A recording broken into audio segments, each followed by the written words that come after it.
que no ha habido eficacia ni eficiencia. Y eso lo han dicho los tribunales y lo han dicho de la gestión de Unión del Pueblo Navarro. Una gestión que ha afectado directamente a los trabajadores y trabajadoras de la educación en Navarra.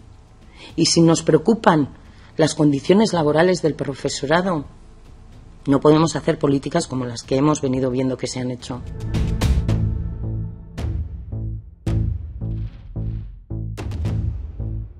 Un presupuesto, como decía, notablemente mayor que el de hace 2 años.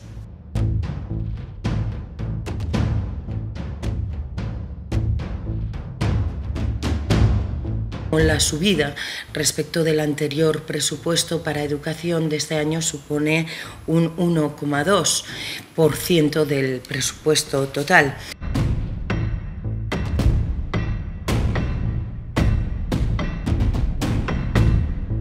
En cualquier caso, sí me gustaría reseñar que desde 2015 son 75 millones más los que tiene el presupuesto del Departamento de Educación, concretamente un 11,76% más respecto de ese año.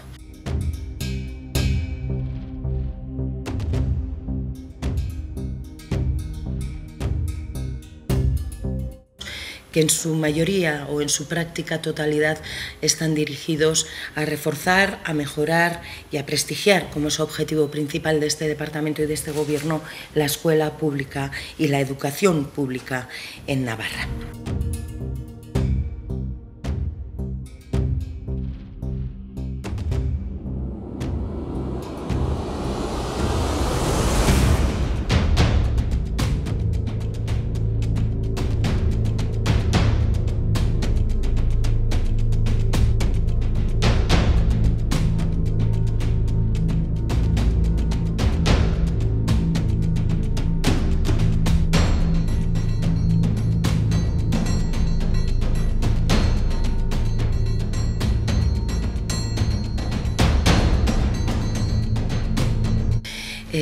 Para atender a los miles de docentes que tiene la red pública en Navarra, pero asimismo también quiero recordar que gracias al acuerdo alcanzado con la red concertada se ha hecho un esfuerzo de cara a este presupuesto también importante para una subida salarial, básicamente para eso, para una subida salarial del personal docente y no docente también de la red concertada.